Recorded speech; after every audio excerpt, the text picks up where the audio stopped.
You just worry about playing the right songs, nigga. I switched it to 2000s R&B hits radio, so now I don't have to pick songs or anything. Just go do the magic. You got a DJ, bro. In the middle of conversing? On the game. Nah. I be doing that. Why you can't do it?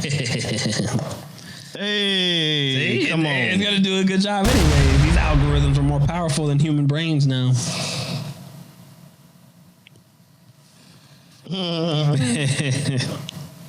Shalom, buddy. By the way, the sound effect volume is very low on like when it plays back on YouTube. So I put it up here. I don't know if it's something that is post I'm doing it in post. It's too low. Official complaint. People like, yo, I can't hear the bomb sound. Just me and my boss. Run that shit, nigga. We getting in the vibe. It's all good. No, I just want to make sure that the volume is not so loud when we're talking, but yeah, it's good. Back for you. I just needed time. Do what I had to do. I can let it go. Whether that's right, I will never know. Hey, but here goes nothing. Oh, correctional officer. Whoa. We support. Isn't that the allegation? We support Rose. Do you know what his what Rick Ross's like comeback was to those pictures? The truth is way more sinister. Allegedly, he was a correctional officer, kind of like undercover. The truth is way more sinister. So you believe his story that he was like undercover? I keep saying the truth is way more sinister because this is what he said historically. And if you ever watch the interview, you'd be like, the truth is way more sinister. Oh, well, I heard the part where allegedly he was doing it like for his clique or whatever to assist with like contraband smuggling. Makes for great TV. I mean, it could be true. It is a very good defense. That's your bottle in the water? Yes.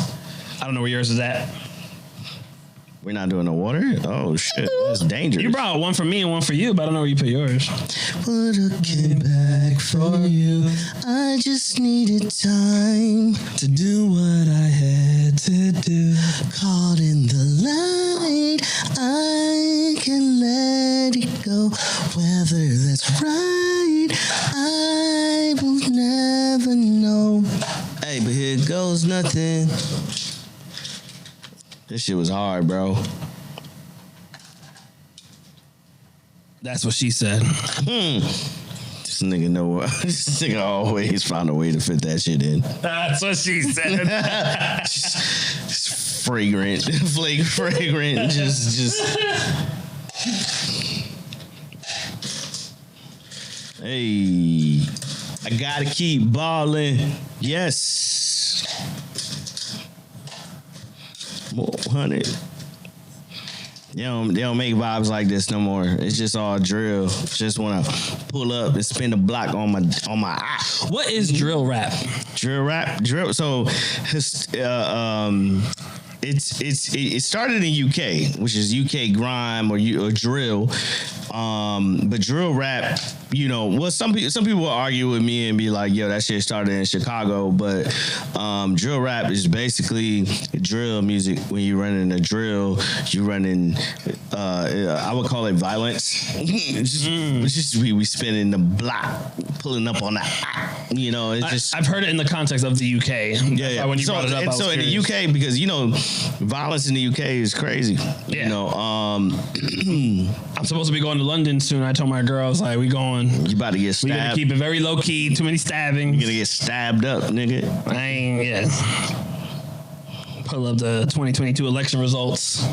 Oh, is that on there? Okay, yeah. There wasn't no red wave though. I heard something that made me laugh. It's like it went from a red wave to a reddish purple puddle. This little ripple there. Hey, cruising in, being 4 minutes in, and Yes. I'm turned up. I'm all the way up. Y'all already know what it is. This is your boy Audio Jones with my co-host Manny El Fuerte. And this is Red Solo Talk. This is episode 7. Episode 7? Episode 7. Lucky number 7. Lucky number 7. Y'all know what time it is. We're in the beautiful month of November.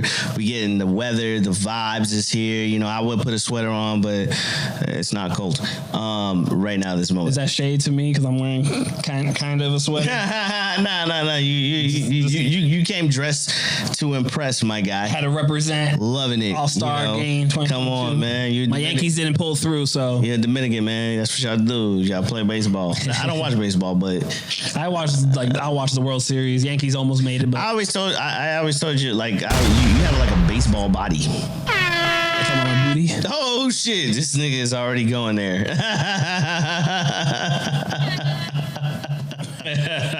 But it can't be called Red Solo Talk without having Red Solo cups and something to drink in it. So each episode we'll try a different drink. It could be a cocktail, a beer, a whiskey, a vodka, any type of liquor, any type of spirit. We're getting so good at this. And and this episode we have our first cocktail. Y'all want it, nigga? Niggas here. You know, we are playing music from the 2000s. That's what we have playing in the background. So we were vibing to in the pregame sesh. It's all about the vibes. And this drink was actually made popular around that time in the early 2000s. It's called the Incredible Hulk. Y'all know what it is. I believe it was invented by one of Sean Puffy Combs' guys. They had some dealings with Hypnotic, correct? Back in the day? Right? They had something to do with Hypnotic. Yeah. I don't actually recall how T-Pain was like promoting Hypnotic a lot. Yeah, so Hypnotic, my understanding of the story behind the Incredible Hulk, Hip and Hennessy mix, equal parts, is that only the bitches were drinking Hypnotic. Yeah, and it's definitely a girl drink. They were trying to figure out how to get the men to drink it, and they said, let's mix it with something. And they landed on mixing it with Hennessy, and it worked out. So Hypnotic is an exquisite blend of premium vodka, cognac, and natural tropical fruit juices. It has cognac in it? Allegedly. It's a unique and exquisitely delectable sensation that combines a perfect balance of premium vodka, cognac, and tantalizing natural tropical fruit juices with hints of orange and passion fruit. Experience the amazing taste and seductive aroma of Hypnotic. Oh, certified color added. In other words, cancer. Facts. Yes. Enjoy this French sensation at any occasion year round. So we're not going to try it separately. We might as well just try the Incredible Hulk. So I wouldn't even drink that shit straight. Since you're the black one, I gave you the Henny. Whoa. Is there anything? It has some words if you want to read it. It's called racism. All right, so Hennessy goes great with chicken wings, Perry wings to be exact. This is a. Oh, it smells good. You know, I never drank that in my life, bro. Doesn't it smell a little bit like body odor?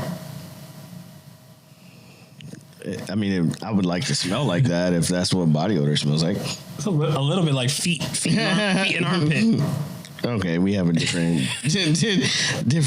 ingredients. Sorry, I interrupted. You can continue. And this is Hennessy. It comes from the great county or country of Hennessy, somewhere in France where they make cognac. Because if you don't know, cognac comes from cognac. Oh, this is a New York company.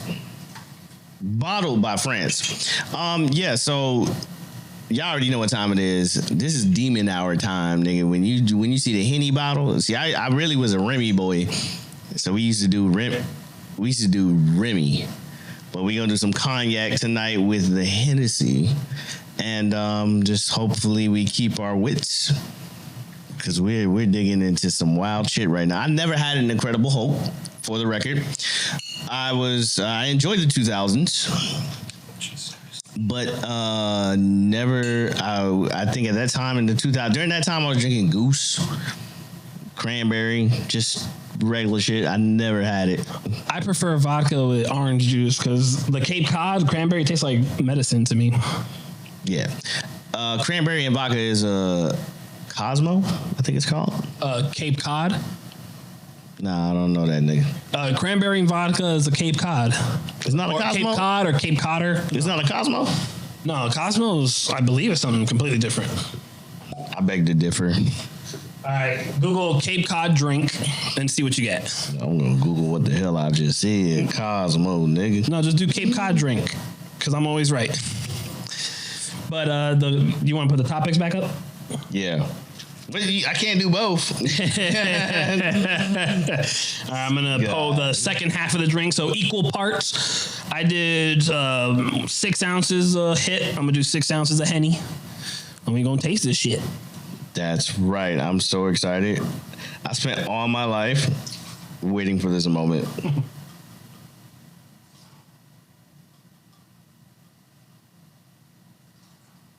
I love this song. You might as well name it. They don't know what it is. Oh, Usher and Diplo, Climax. I'm an R&B baby. We got a R&B album on the way. First debut album since if y'all don't know, at one point Audio Jones was an R&B artist. And I've been working on this very special album called Songs About Her. And looking forward to sharing it with you guys in the future. We are planning a release party here on the pod. Yes, sir. Yes, sir. You're going to see me in a suit, so look out for that. Come on, man. Stick it in the oxo, baby. I'm a little scared here. I'm a little nervous. All right, the official taste test of the Incredible Hulk. Cheers. Cheers. I got that. All right. Yeah. Oh, boy.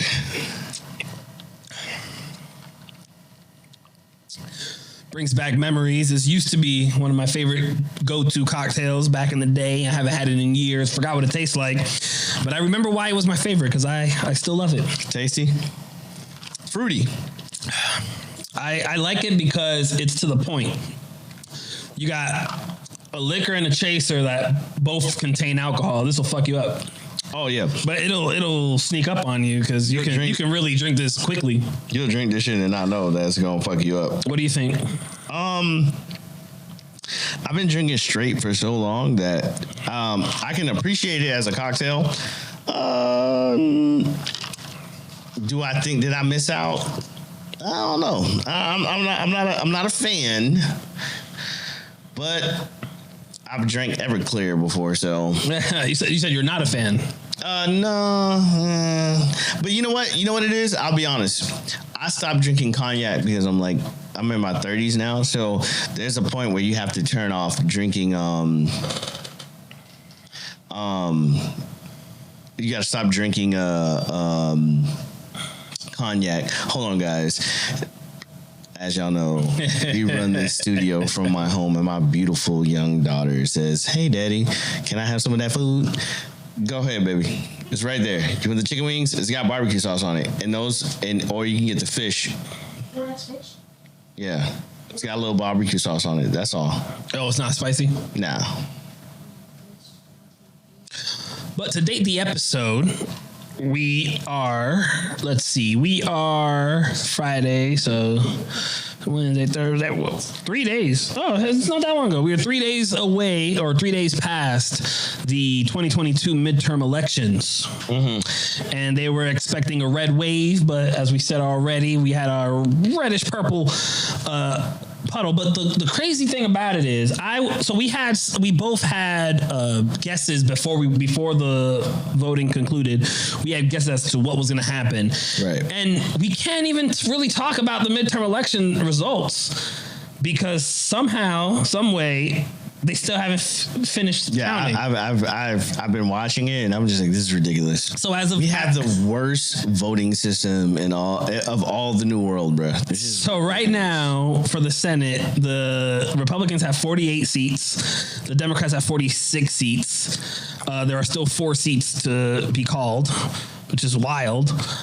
Georgia's going to a runoff, and then you have Alaska, Nevada, Arizona. Yeah, so Alaska, Nevada, Arizona, and Georgia.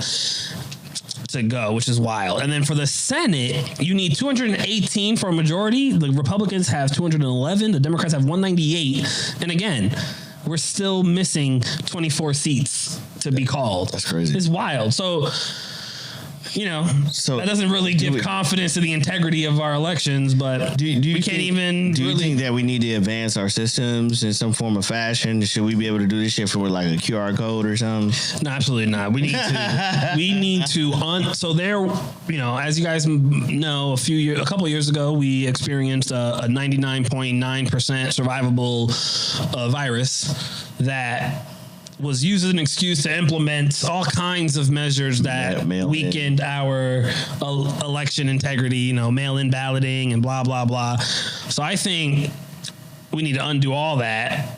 And go back to just filling that shit out. Yeah. And, you know, there's no reason why Florida, with however million votes within hours. I heard this. I don't know if it's true. Somebody told me there was like only 5 million people of all Florida. Like it was like roughly 5 million people voted. Regardless, it was within 5 hours. I believe it was within hours. We knew all the winners.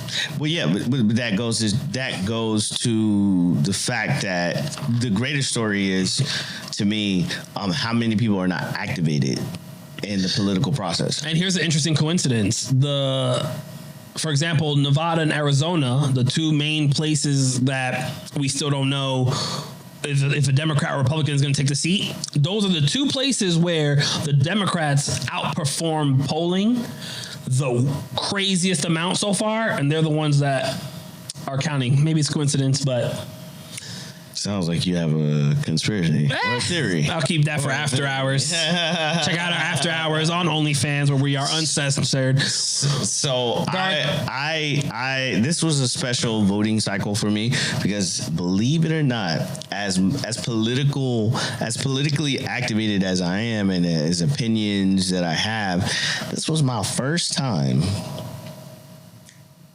voting. Ever, not even presidential. I ain't ever. No. Oh wow! I walked in there, and the process. I felt like people were looking at me like, you know, like, oh, we know who you voting for, and I was like, you don't. No, it was actually. It was oddly very. I expected more. Like I went in, and they were just like, I was like, this is it. This is what I've been avoiding the whole time. What do you mean by expected more? The process. It was just, I went in there, grabbed a ballot, filled it out, put it in a little machine, and walked the fuck out. They gave me a little receipt. I voted. Sticker for your selfie? For my selfie. And I was like, hey, yeah, I voted. And I expected more out of the process, but I left there with a little bit of pride. Like, I did my job.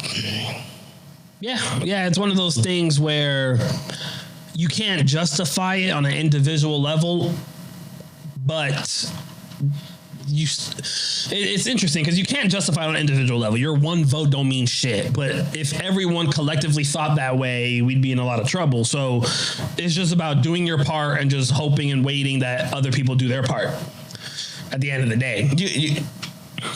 Ultimately, you got to get activated in this process. Yeah. Everybody wants to complain. You don't get to complain unless you vote. That's my philosophy. If you don't, you can be like, America's this, America's that, whatever. If you don't get activated in what makes America works, which is democracy and our voting system, you don't really get to complain. To be honest with you, I don't want to hear your mouth because the one thing you can do to change anything, you don't do it. Exactly. You know, so it's like you don't get the right to fucking complain. Just shut your fucking mouth and keep it moving. Yes, because you see, good men, they vote. I like your segue. All right, guys, as y'all know, we're a topic-based podcast. So, interesting enough, there's a great podcaster. I'm going to butcher his name. But he inspired this. Actually, somebody mutually sent it to. They sent us a video, and we mutually watched it, and it presented a great. It created a great discussion because the topic is good men versus nice men, right? I think that I can speak on this very much so because I I was a nice man who now I'm a good man in practice. I'm not perfect, but I understood very specifically what it meant to be a nice man or a nice man. I don't know. Do you wanna jump in before I unpack it? Well, yes. So before you unpack it, I want to make sure that we both have the same understanding of good versus nice. Sure. So for me, my personal take on it is where a nice man is not true to themselves. They're more concerning how they appear and how they appear to other people and how other people feel, and it's very PC. outward. Yep. Whereas a good man is someone that stands by their own morals and principles, and they're good by nature. They're not necessarily doing it for the people outside of them. They're doing it for themselves, and they walk to the beat of their own drum, and they just want to feel good about themselves when they go to sleep at night. They don't necessarily care about the other person. They're good by nature, whereas nice men are, they're forcing it, so to speak. Because I don't know if that. I don't know how you. I think there's what your interpretation of being nice versus good. A nice men are going to be passive aggressive. I would all in intensive, purposes, I would say nice men are going to be weak men, because I mean it shouldn't be like surprising nice men finish last. You get these sayings because nice men are going to be passive aggressive. They're going to be they're going to do things in favor, like even how a man walks into a room. You either walk into a room and you fill the room up, or you're constantly like getting out of people's way. Which person are you? You either came in to present presence, or you're operating from a space where you don't want to disrupt. So when it comes to that particular differential, good men versus nice men are capable of snaky things, you know what I'm saying? Where a good man is just like, this is what I said, this is what I'm gonna do, this is how I'm gonna, it's based on integrity. Where a nice man is like, well, I'll come to your party, but I have no intentions of coming. Whereas a good man is gonna say, I'm not coming, bro, I have too much shit to do. So it's all integral to me. It's like the good man is a man of his word. A nice man is going to be nice, even if he doesn't want to be.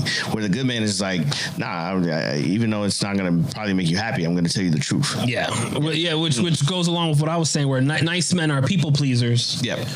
Whereas good men are men of integrity. And some people are going to find that, because at the end of the day, some people find good men to be good, but then you have other people that have come from different walks of life, different cultures, different XYZ, that they don't necessarily see them as good men. So it's all subjective, but the good man is good in the eyes of those that see him good, but he's not necessarily having that in his calculation. He's just being true to his principles, his beliefs, and those who find him good find him good. It's a byproduct. It's irregardless. Yeah, it's a byproduct of him being true to himself, whereas a nice man is like a chameleon trying to manipulate for other people to view him in XYZ way. He's a politician. Yes. He's a politician. I've transitioned out of the space of being a nice man to a good man, where it's just like, I'm me, 100%, take it or leave it. The people that can appreciate my value will appreciate it, and those who don't, now, I wasn't made for you.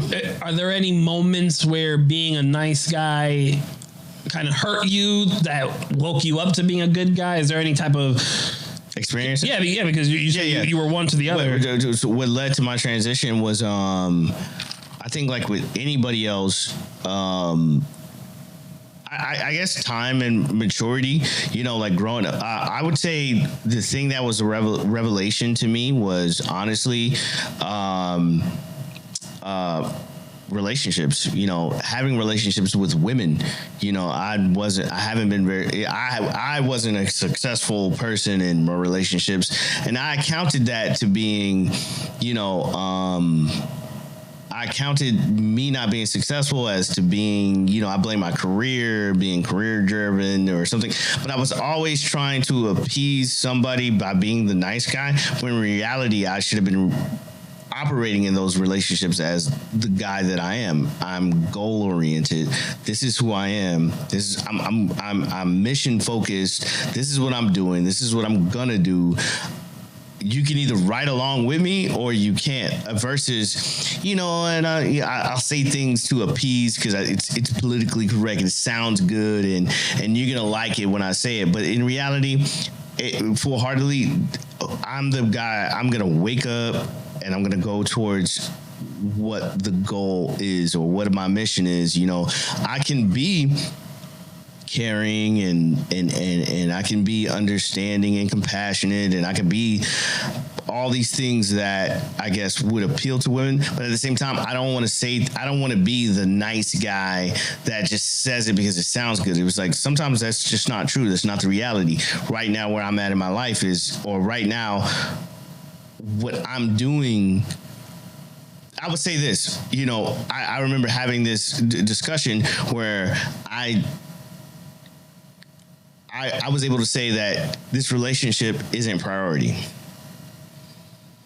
But it shouldn't have been a bad thing, you know, because in reality, me putting the career first was going to allow me to have a foundation to provide and be a leader. So, but I remember being conflicted in that space when I was just like, damn, you going to put this over your relationship? But in reality, that's what needs to be done, is being objectively true to what the goal is. So for me, it was relationships. My relationship with women, I realized that I can't appeal to them and expect to win.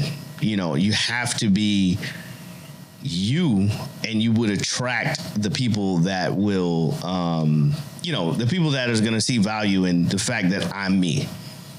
And that touches on what I spoke on in another, I believe it was another episode or off camera, whatever, where, you know, where, again, being good is subjective. So when I walk around, my whole life experience is walking around to the beat of my own drum, and I am, you know, so if I'm this weird shape, I just let the people, whatever their shape was, I let it fall into place. Right. If it didn't fall into place, it didn't fall into place. However they viewed me wasn't really part of the calculation.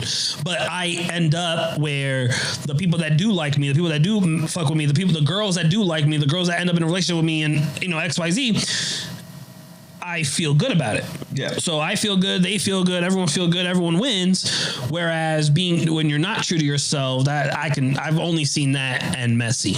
Yeah, it's you, because you're pretending, and the easiest thing is to be yourself. You know, to pretend to appeal to people's. You know, you want to serve people, but you don't even want to serve them. You just want to appear a certain way to people.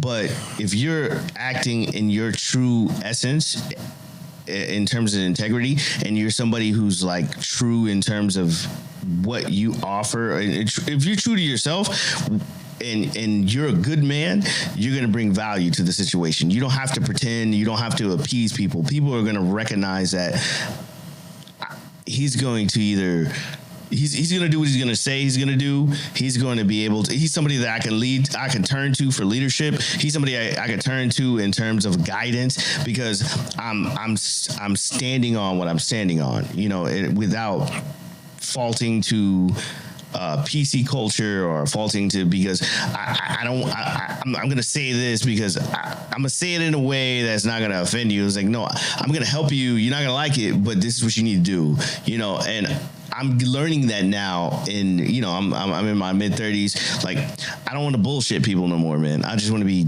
this is this and that is that. I don't take it or leave it.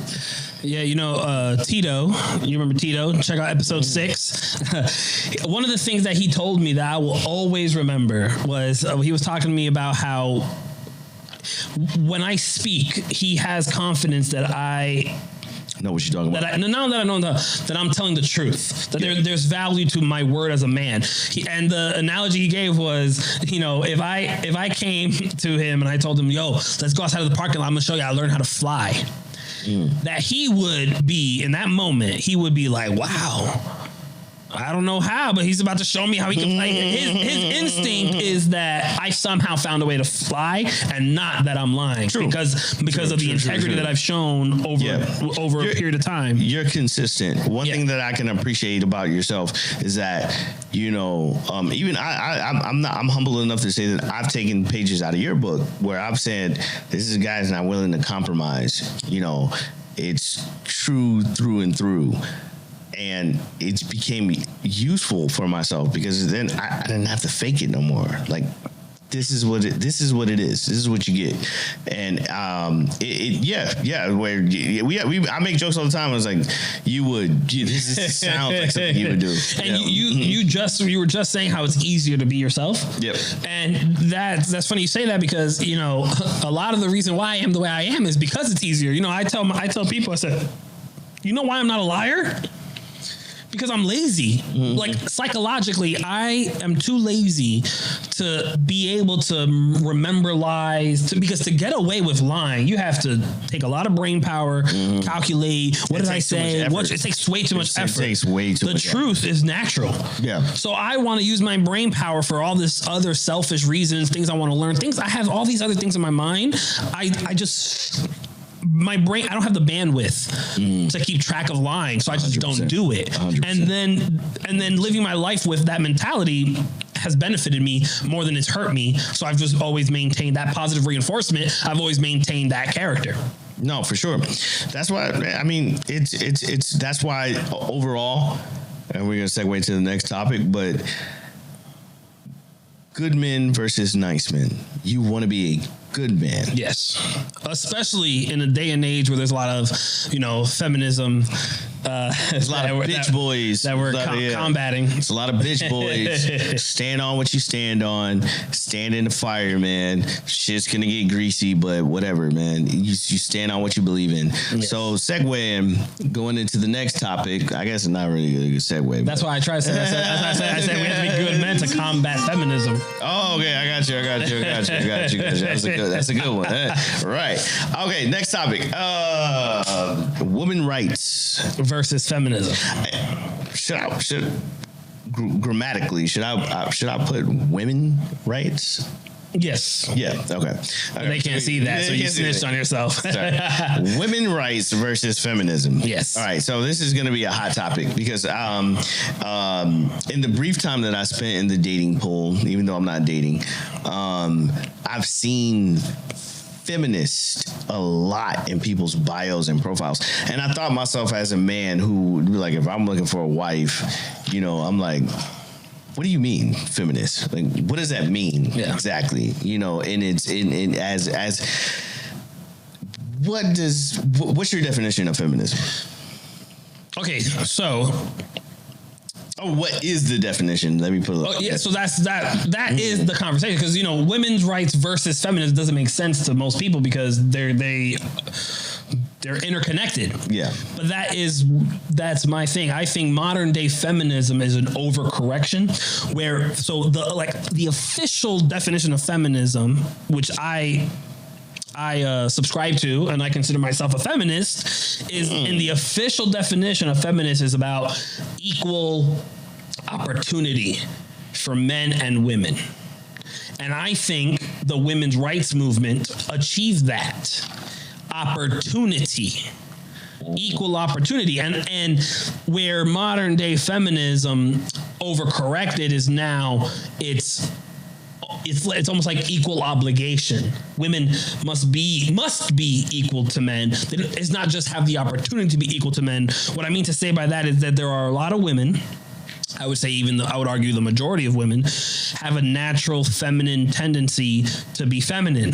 You know, they don't have to be masculine. Now there are some... It's like affirmative action. Exactly. There are some women that have more masculine traits or more masculine tendencies, and back in the day there was a time where they could not act on that masculinity.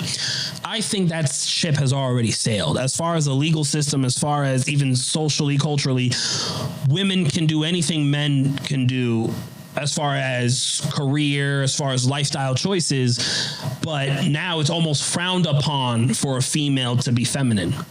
And that's my That's my argument, or not. That's my, what's the word I'm looking for? That's my, when you have a problem with something, that's my beef. So that's my beef with feminism versus women's right. I think they ended up separating into two different things. Whereas women's right, where no one's going to argue. No one's going to argue that women should have the same rights as men as far as if they want to pursue this or want to pursue that. Hey, you want to be a multi-billionaire CEO of a Fortune 500 company with a stay-at-home husband and be disagreeable and be aggressive and all those things, go for it. Go for it. Be miserable when you're menopausing.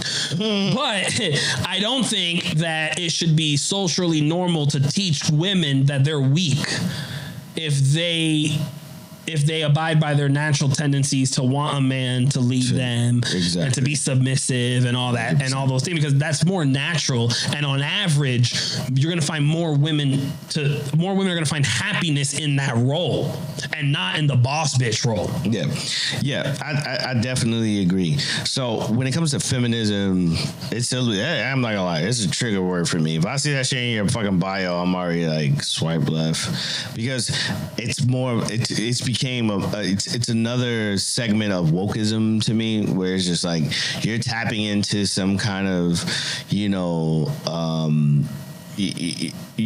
you're fighting a battle that's just like, what are you talking about? Women statistically in the realm of what I'm talking about make more money than most guys, because they pursue education and they I'm talking about a specific community of women. But they make more money from a lot of guys. So, but nobody's stopping them from pursuing careers. Nobody's saying that, you can't go. So when you're saying the average woman makes more than the average man. But because at the extreme ends, it's still men. The highest earners are still men. But I get what you're saying. Okay, I just wanted to. I'm saying the average. Yeah, I got you. Yeah. So when you're talking about, nobody's saying that, nobody's stripping women of their rights, or that I know of. So when they're tapping into feminism, I'm a little confused on maybe uneducated. I just don't know where their oppression is coming in. Because for the most part, you can start a business if you want to. If you want to stay home if you want to. I think why feminists today have a problem is because men aren't changing with. Men are not continuing. While men are continue to be masculine, they are still pursuing, on average, they tend to pursue feminine women. So you have a feminist movement that overcorrected and is making a lot more women be masculine. And then these women can't find masculine men because their natural tendency is still to look for masculine men. They cannot find masculine men that accept their masculinity, because those masculine men are still looking for feminine women. And that's where, social media comes into play and is really warping the minds of women. It's through media, it's through music, independent woman, you hear all these terms, but then at the same time, it's like, okay, if you're gonna be independent, then be independent. Yeah, so Beyonce is, where my single ladies at, independent this, but then when Jay-Z cheats, she submits back to his ass because she knows, she knows the game, but she's portraying this lie, this mind virus. Yeah, it's sad. It's very sad. Unfortunately. Ooh, you have daughters. Yep. How does this topic? This is right now on the spot. How does this topic influence your decisions as a father? How to father daughters? Yeah, because my fear is that I end up with a daughter instead of son. You know what I'm saying? Because I've thought about it. My understanding. As I am a man, as I am today, I want to be careful. Because, of course, as a father, as a protective father, we say, you don't need no nigga. All you need is your dad. You don't need this. But the reality is, it could be potentially dangerous to teach them certain concepts. Like, you have to be careful because you want them to embrace femininity. because I want them to understand that you need to pick a good leader, or you need to pick a good partner who's going to be a good leader, who's going to be a good man. And it's okay that if he's doing what I would do as a man, you need to find somebody like your daddy. So exactly. You literally took the words out of my mouth. What I was going to say was my answer to the question as a non-parent. Mm-hmm. And then you can agree or disagree as a parent, is I try to be the best man that I am. Yeah. And therefore, being the best man that I can be, I'm going to have the best feminine woman partner that I can get. And then if I have a daughter, my goal is going to be for the mother to teach this daughter how to be feminine, how to be submissive, at the same time be an example as a good man, be an example of what type of man you should submit to.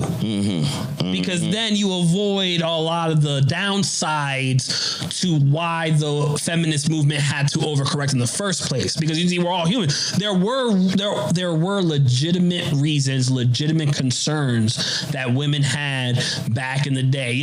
I was just listening to like an old head talking about how he remembers a time where domestic violence didn't exist as a term, as a phrase. It was called handling your household. Whoa. So back in the 70s, they didn't have a term for domestic violence. It was handling your household. So there was this cultural, societal norm for, when a woman gets out of pocket, you could rough them up a little bit. Yes. Pop her. So I can be human and understand why women had to fight for their rights and blah, blah, blah. But it's the overcorrection that I have a problem with. So should men support feminism? Only to the degree that it's not detrimental. It's not detrimental. Exactly. It's not detrimental to the natural tendencies of the man-woman dynamic. Let me ask you a question. If we're gonna be in PC, should we? I'm allergic to PC. Should we abolish women voting? Alternate name of A-shirts? Whoa! What? An A shirt. You know what an A shirt is? No, right? That's why I'm confused. It's a wife beater. You called it an A shirt? That's what it's called. Oh, should we change the name? Yeah. No. We gonna keep calling them wife beaters? Yeah. I mean, to be honest, I think colloquially tank top is the most popular. Yeah. I would say it's tank top, wife beater, A shirt. Actually, it's wife beaters. Well, in urban culture. Yeah. I mean, you got a wife beater. To be honest, I'll be honest with you. It's funny, but I'll be honest with you. I truly believe this. I believe when people use that wife beater, they're using it as its own word and not consciously separating to wife beater. It's just wife beater. It's like one word. I've for all my life, I never connected it to wife beating. It was just exactly. You got a wife beater. I got a wife beater. And it's kind of funny because the joke comes from when men get arrested for domestic violence, they tend to be wearing a tank top because it usually happens in their house, and you're usually very casually dressed in your home, so it makes sense. It's funny, but nah, I'm gonna wear a white beater till the day I die. These domestic abuse laws are making it very hard to discipline your women. That's a joke. It's a Corey Holcomb joke. No, I'm trying to think. So how should you discipline your women then? That's an interesting topic in and of itself. You give them the silent treatment. And she was like, babe, you just be like, you don't do that. Yeah. Silent treatment is not healthy behavior. The opposite. Tell her, you be like, yo, I ain't like that shit you did. Don't do that shit no more. Yeah, you see, it's the opposite. You see, I was having this conversation with my girlfriend the other day. I think it was her, or it might have been you. I don't remember. But what the hell? But I communicate so clearly my intent, my desires, my beliefs that it's almost like when. It's almost like she learns my boundaries. You trained her. Well, we're jumping topics. We'll get there. But she learns my boundaries so that when she does something or what I know that she knows my boundaries. So when she does something, it almost puts me on alert. Like, okay, she's doing this for a reason. Everything's clear. I think communication is with proper communication. It's the same thing with kids. Same thing with children. With proper communication, you can avoid the necessity of disciplinary actions. Yeah. Absolutely. Clear, concise communication. Exactly. And when they fail, you're able to concisely explain to them where they failed because, hey, this was the instruction. Exactly. You know, There's so this now they foundation of communication that is always building on itself 100%. over the years. Because if you don't do that, you end up with broken heart with a broken heart. Oh, like that segue. All right, guys. Let's go at it. You're gonna love my answer to this. It's a part of life. We've all gone through it, right? Whether it was puppy love, and Your puppy first love, broken heart. Your first broken heart.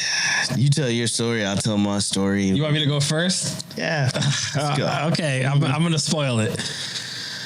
My first broken heart. This is. He's like, I don't have a heart. No, exactly. I'm the Tin Man. Kind of along those lines. When I give advice to people in my life, and I try to explain certain things about how I am the way I am. One of those things is logic versus emotion, and having a broken heart to me is an emotional frame of mind. Yeah, it's something emotional. So my whole life, I've had this since I was a little kid. I have these things so separate that I don't really understand having a broken heart. I live so logically in reality that I kind of consider things as out of my control. And the song is playing is actually. It's actually like right on time. Oh, I know, right? so let me speak more freely. Has a girl ever hurt you? Because that's a broken heart. That the girl did something that either disappointed you or she let you go when you was. I liked her and she let me go. Yes. But the thing is, it's hard for me to answer this question because when I say yes, I'm saying for seconds because so. Okay, so let's but let me explain why. Rationalize it after. No, it's not even that. It's that I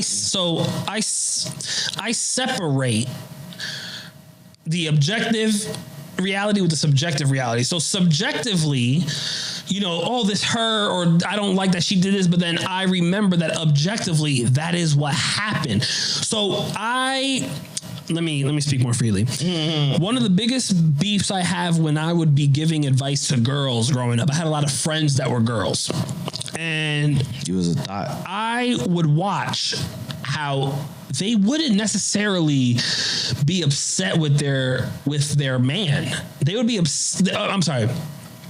They wouldn't necessarily, it's not necessarily that they are accepting what their man is doing, is that they would be obsessed with the idea of what their man could be or should be.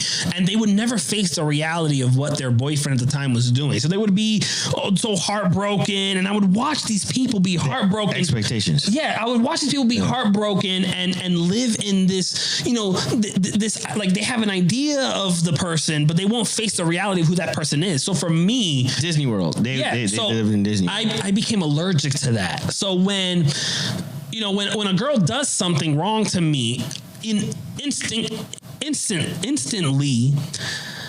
I don't separate that act with all the positive things I had in my mind about them. I instantly put it together as one package. They are this person. They did this thing. It automatically forces me to drop the axe. Yeah, it's instant. It's instant. I live in the reality of your actions. Your actions are all is all that matters.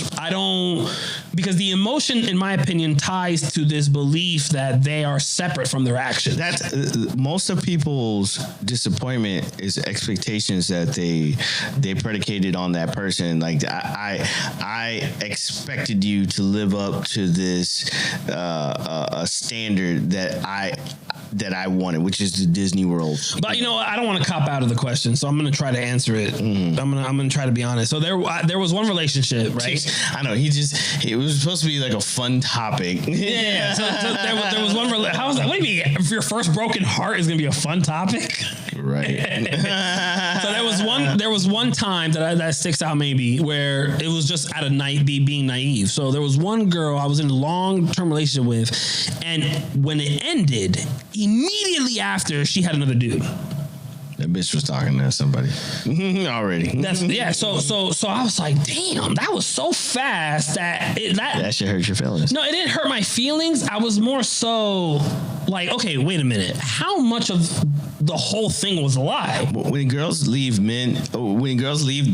they'll tell you something, but that's not the truth. The truth is they've been planning their exit.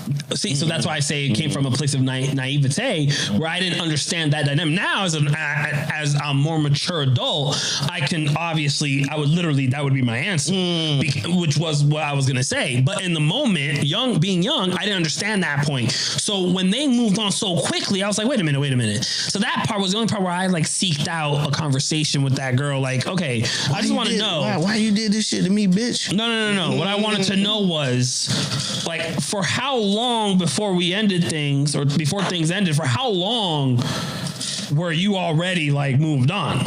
Yeah. So that 100%. That's the only time I can think of where I was like hurt and I needed to like seek closure. Right. That's the closest thing I could come to a broken heart.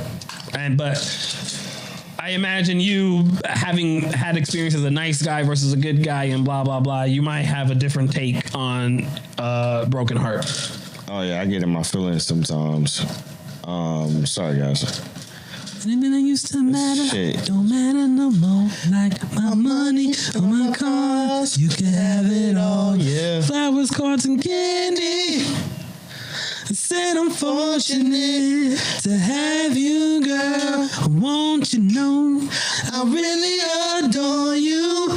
Hey, all right, karaoke corner here. Yeah, my first heartbreak. Let's go at it, man. First one, second, third one. Which one you want to go with? Let's go with the first one. All right, I'm just gonna do the Henny, man. You know, Incredible Hulk, guys. I had a feeling, but go. I'll pour you up while you go. It was good during its time, you know, probably, but good old nigga drink right there, boy.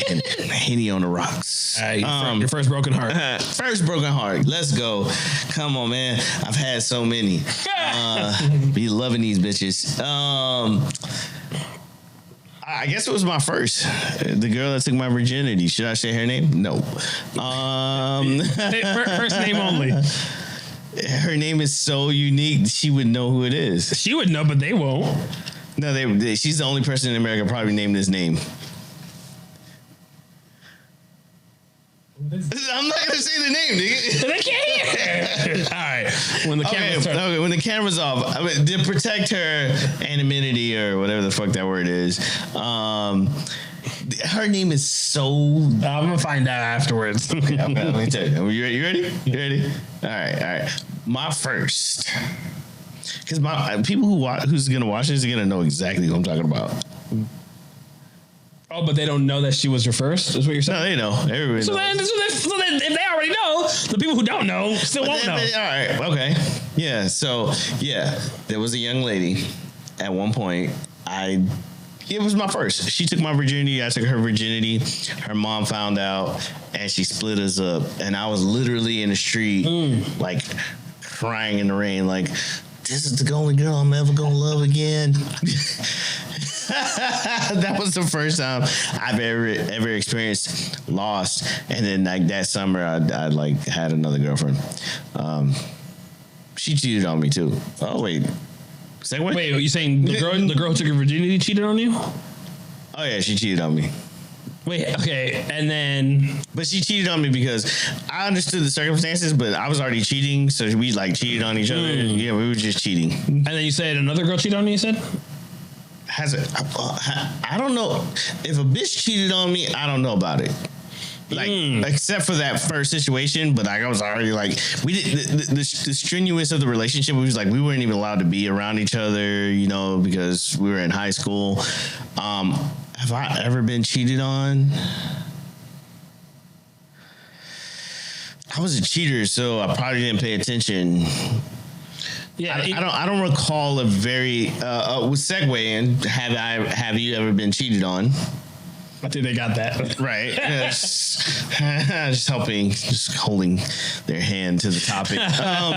All right, that was my first heartbreak. We couldn't be together, and you know, whatever. It's not that dramatic, to be honest. At that time, it felt that way because, you know, I was young and I was like, it was puppy love, and it was just like, I'll never love again. And then we somehow reunited. And she had a picture in her fucking this is like the one clear moment that I knew I got cheated on. And she had like a picture in her folder. And I'm like, that's weird. Who's that guy? And then this random guy comes up to me. This is in high school. Ouch. So, yeah. And he was like, you know, such and such, you know, such and such was such and such, and she kissed a guy. And I'm like, you rotten bitch. But at the same time, I was cheating. So, have you ever been cheated on? Have I ever been cheated on? Yeah, because I just went on like a ramble. Have I ever been cheated on? I don't know. So I don't look for it. They crafty, baby. Okay, so yeah, so crafty. you know, and fair enough. They crafty. I don't go looking for that. It would be easy to cheat on you. Well, maybe.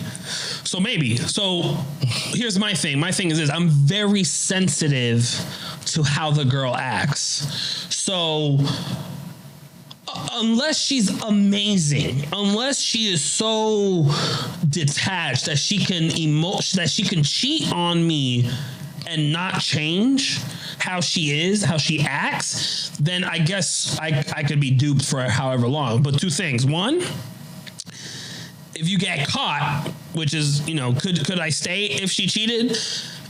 Hell no. If I am very, I'm if you cross a line and it's over. But it doesn't have to be cheating. It could be any line. Like, I am ready to walk away at all times. And as you should be. And not only as I should be, but I think it helps me have healthy relationships because, like I've said before, you set the standard of what you expect, and if they transgress or if they trespass on that boundary, you no longer have access to me. Like, I tell anybody, like, it's like a button. I'll turn it off. So I tell everybody and anybody, I do not break up more than one time.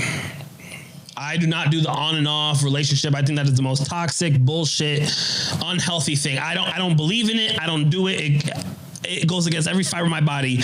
That's why you said. Huh? That's why I said what?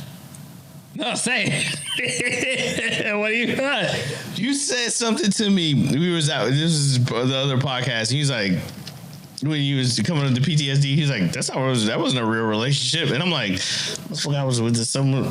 And then when you say what you say now, I'm like, oh, that's why he said. Oh yeah, 100%. Yeah. Oh yeah, 100%. And I told him, like, even my current relationship, I said, listen, I said, just so you know, I might do something to make you upset. I might do something that whatever. But you're human. You can get upset. We can fight. That's beautiful. Just know, if you break up with me, if you end things with me, it ends forever. There's no going back. I'm never gonna go back. So just be careful and choose wisely if you're gonna sit there and say, you know what, this isn't working out, I wanna end things. Because it's only gonna happen one time. So I think that's fair. So women need to stop dangling the life of the relationship in front of men. Like, if you don't do this, I'm gonna leave you. Just leave. I don't play that game. And So it's a double-edged sword. I don't play that game, so I don't look for things to end a relationship either, because I am ready to walk away at any moment. So I don't go looking for things. I let things happen naturally. So if you act right, if everything's right, I just live my life. I live my life like ain't nobody gonna cheat on me. Ain't nobody gonna have a reason to cheat on me because I'm the shit. Ain't nobody gonna even try to replace me. I'm very arrogant and narcissistic in that sense, which is where we got to the healthy narcissism. And if you play yourself, baby, you plays yourself. That's what I'm saying. So I don't go looking for it. You have to act correct to me, and that's all I can live my life by. I don't have room in my mind. I don't have the bandwidth to think and consider and look for being cheated on. So if you good enough to play me, more power to you. The second you get caught, you're gonna get cut so easily. Get out of here, bitch. I don't care if we've been together for 20, 30 years, because that, like I said earlier, the moment you do it, it becomes the reality. I don't consider all the time that's passed before it. I put it all together. You're someone I can't trust. It's over. You are no longer the person that we had a beautiful relationship with for X number of years. You are now the person that I cannot trust. That supersedes everything. Damn, so you don't give no grace. I give zero grace. So if the next topic is, could you say if she cheated? Just so we're clear, what is cheating? You did, bitch. What is cheating? Because we've had this conversation before where cheating is different for different people. Oh yeah, for sure. So for me, simply put, all my exes or any relationships or whatever, the moment you have any interaction that's inappropriate that you would expect me not to do, you perform that, meaning having conversations that are leading towards certain expectations or whatever. It can be conversation. You cheated. Because your job was to come to me and say, hey, I'm not happy in this situation. I need something. You're not giving me something that I need. Give me the opportunity to fix it. If you don't give me the opportunity to fix it, then you cheated, because you're not moving in integrity. You're not moving out of a real partnership, an agreement. We said we're going to stay in this relationship. We're going to work on this shit. I'm not saying it's going to be perfect, but the moment that you move outside of that agreement, respect-wise, and you go out of bounds, I agree with you. Like, it's over. Axe drops. It's over. So there's no. I don't cheat. I've cheated, but as I've been in my maturity now, like, I don't cheat. I have no problem being monogamous. I consciously decided I'm going to work out with you. I can't stand your ass sometimes, but we're going to figure this shit out. I'm not going to go look at other bitches and talk about that. That's little boy shit, So if my woman can't grant me that same respect, I don't want her. And for me, cheating is not so much just like, what you do with other guys. Because again, my arrogance and narcissism, whatever you want to call it, I don't really see competition. Obviously, I know there's guys that are better than me in this facet or that facet or this facet, but my brain does not allow me to believe that, she's going to find someone better. I just don't have it.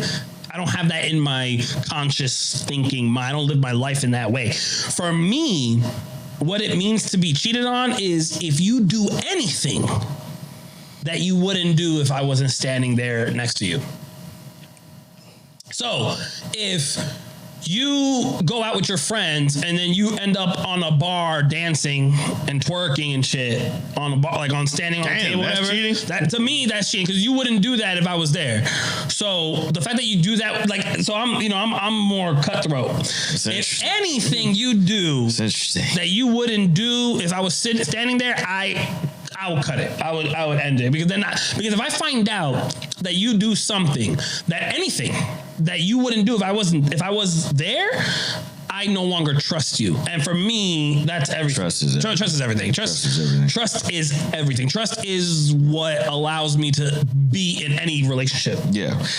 I mean, because at the end of the day, I'm so good at being alone that I'm granting you access to me. And if you abuse that access to me, I'll just turn the button off. You know, it's very important that you cherish the same way that I cherish you and I respect you as a person, that I'm not going to behave in a manner that's going to disrespect you, because I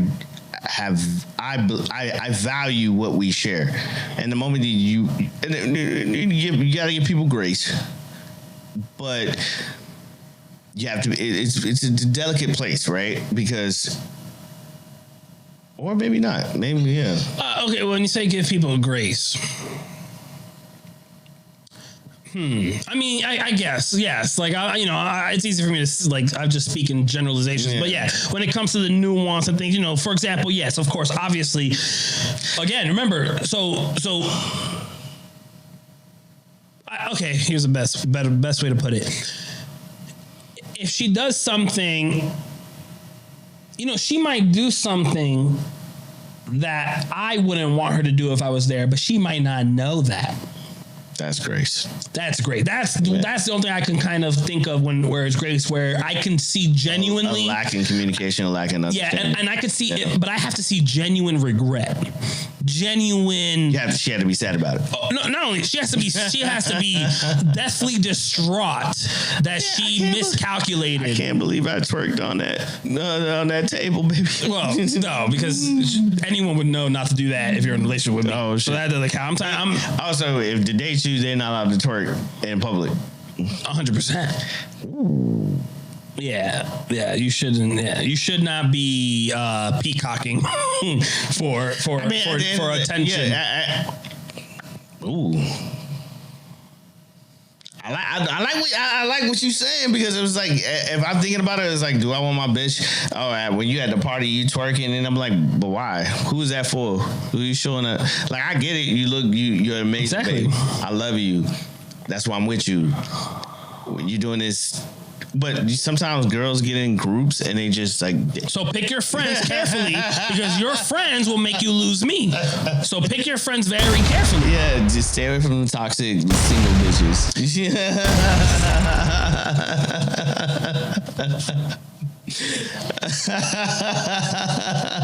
So that segues into... Curate your friends, because if you have a serious relationship, be very careful how you handle being with single friends, because they could very well subconsciously want you to be single too, because they're jealous. 100%. They might not want your man, but they're jealous of the fact that you have a man, and they might, even if they might not even realize it, but subconsciously, they might lead you astray. Yeah. So watch the fuck out. Be careful. I mean, women have to be careful about where they get their information from, right? You know, he should be doing this. He should be doing this. But look at that person. If they're not in a successful relationship, I'm just saying, you know, be careful where you get information. Like, I'm not gonna go down the street to the local crackhead and be like, how I want to run a fucking Fortune 500 company. You know, to be mindful where you get your information, women. So segue in, y'all not gonna like this, but before you wanna, what's up, Moo? Red Solo Talk, baby. Yeah. #1 podcast. I don't have it, baby. Based in South Florida. It's just two guys. We get together. We have the conversations we're going to have anyways. Recording our hangouts. And it's interesting because, you know, we were just having this conversation earlier or yesterday where we were discussing, like, you know, what's interesting about the topics is they're going to change as our life experiences change, because as we experience different things in life, we're literally having the conversations we would have with each other if we were sitting on the front porch. 100%. So right now we're in this state of mind, and in the future we're going to be experiencing this, and we're going to have that state of mind. So it's going to be interesting to be able to look back on, even if no one ever watches this, even if we never break 1,000 views or 10,000 views or 1 million views. I'm calling it into existence. This shit's going to go because we're bringing value, we're bringing information, because we're living in the real time, in our real time, providing real perspective. Yes. And guiding, or hopefully bringing value. But I agree. That's what I'm saying. From a selfish point of view, we will always have a record of what we were going through in our lives and what we were discussing, where our minds were at, because this is real. This is the conversation we would be having. Oh, 100. If none of this equipment was here. 100%. This is why I always say, with two guys recording our hangouts. We just decided before this even existed, we were doing this shit. Yesterday we spent 2 hours on the phone, which would have been a podcast in and of itself. Yeah, exactly. So we decided to. We trained for this. So that's why we're so good at what we're doing. You like that? Yeah. We trained for this. Segue. I see what you did there. But just to piggyback on what you were saying, yeah, it'd be so funny to go back and look at our old episodes. So obviously, the unreleased tapes, mid-30s. We're probably one thing that I've always told people that if you're gonna get into business or services or whatever, just anything with business, it's gonna somehow all come back down to women. What do you mean? Everything we do in some form or fashion will come down to women. If you're a heterosexual. No? Keep going. I don't understand. All right. Guys buy nice cars. Why?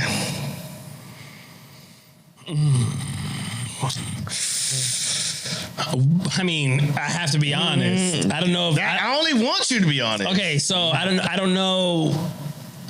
Okay, I'll be honest. So I think I get what you're saying. You're gonna try and say that guys buy nice cars to impress women. But it's true. I have a list of cars I would buy.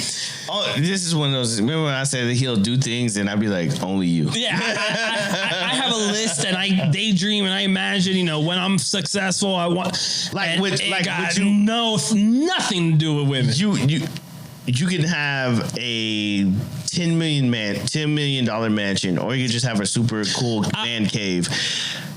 You would get the mansion because I will never do anything to get women.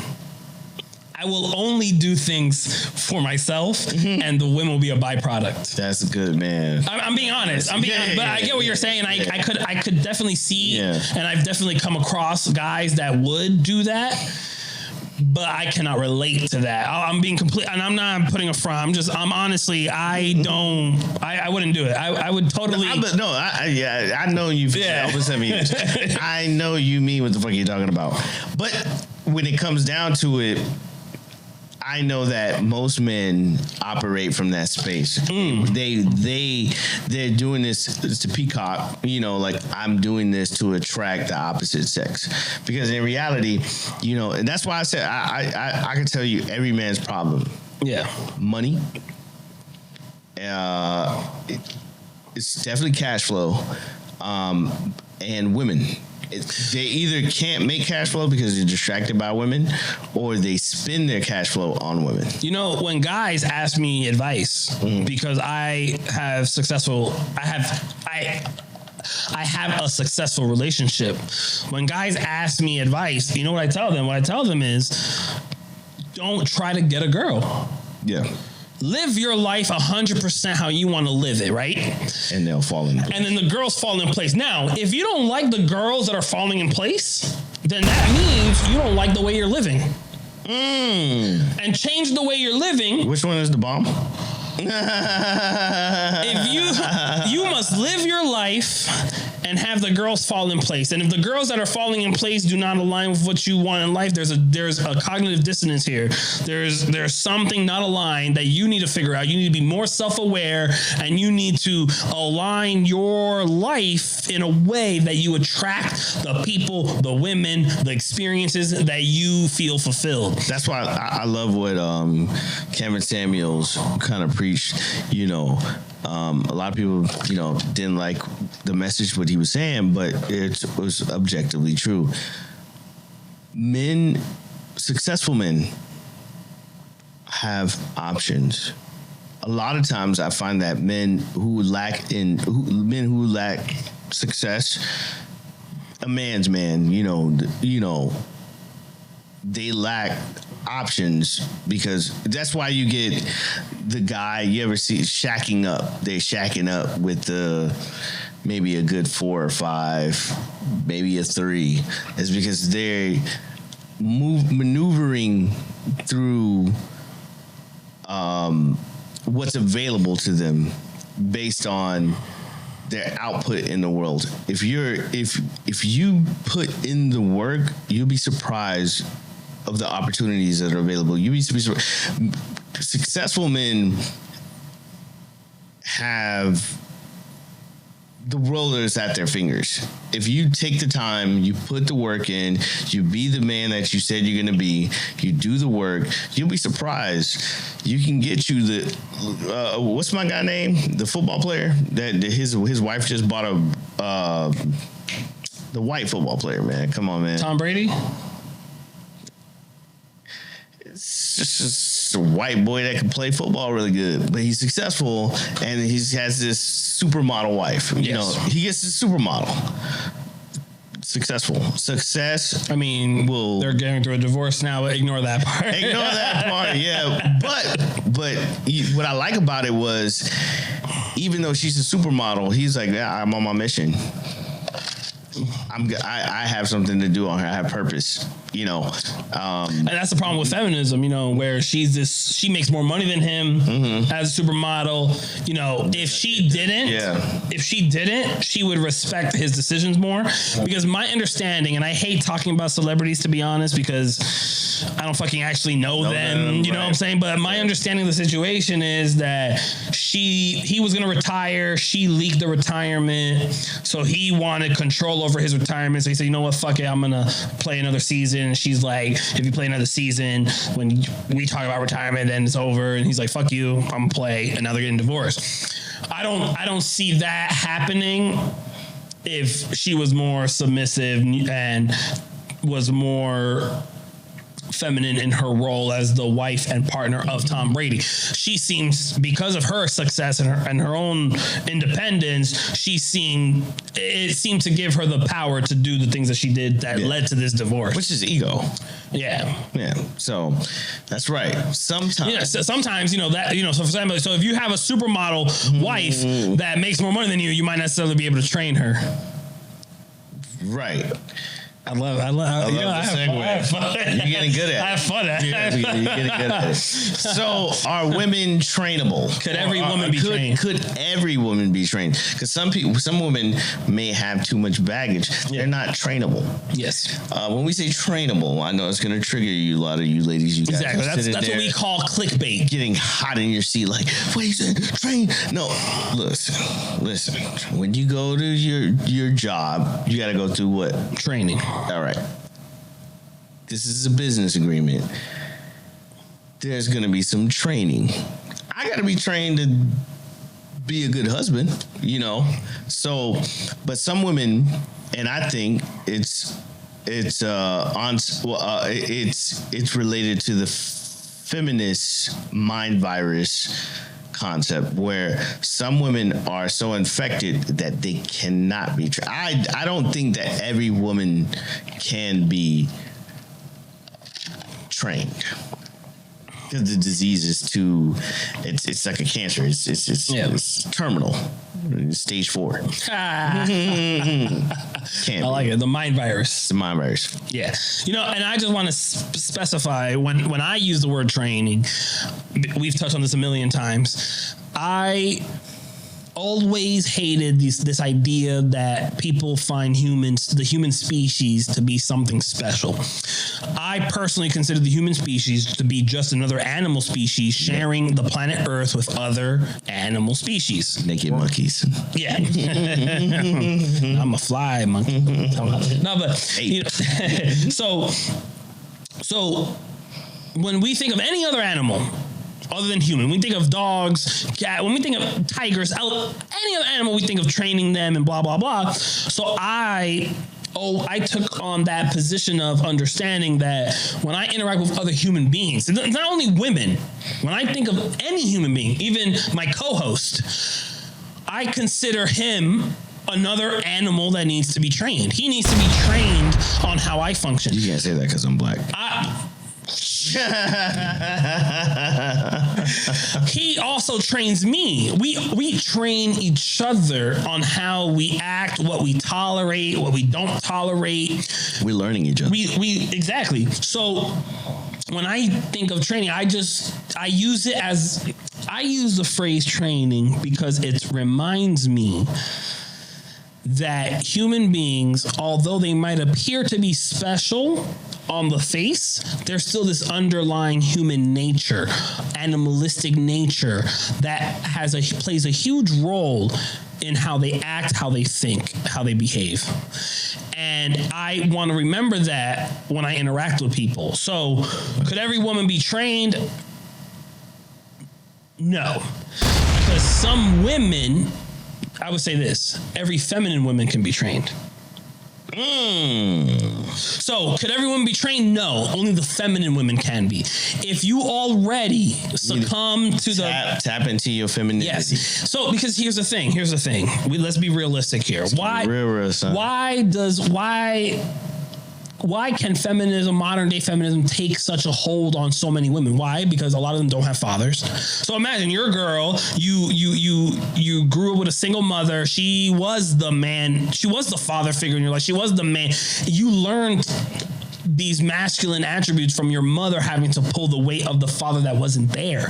So it makes sense. I'm not knocking you for being this masculine female, but if a masculine man is looking for a feminine woman that he can train and have submissive to him, you're not going to find that in that masculine girl who has to be Miss Independent, Miss Boss Bitch, yes queen. My mom did it, I'm going to do it. That ain't going to work. That shit is annoying, bro. Yeah, so you need to find the girl that is trainable because she is submissive, because she did not lose her femininity. Yeah. It's super. You nailed it, bro. You nailed it. You new women's is annoying as fuck. And again, I'll give an example. When we're doing this podcast, right? If you do something in preparation to this podcast that I don't like, I have a decision to make. I have a decision to make where I accept it or not, and then you're gonna learn what I accept or don't accept, and vice versa. Everything. Send a message. No. Fuck, I did. No, I'm just trying. I'm trying to separate from the clickbait of that. It's all about women. It's everything. It's people. You train people how to deal with you, and people train you on how to deal with them. And it's about finding the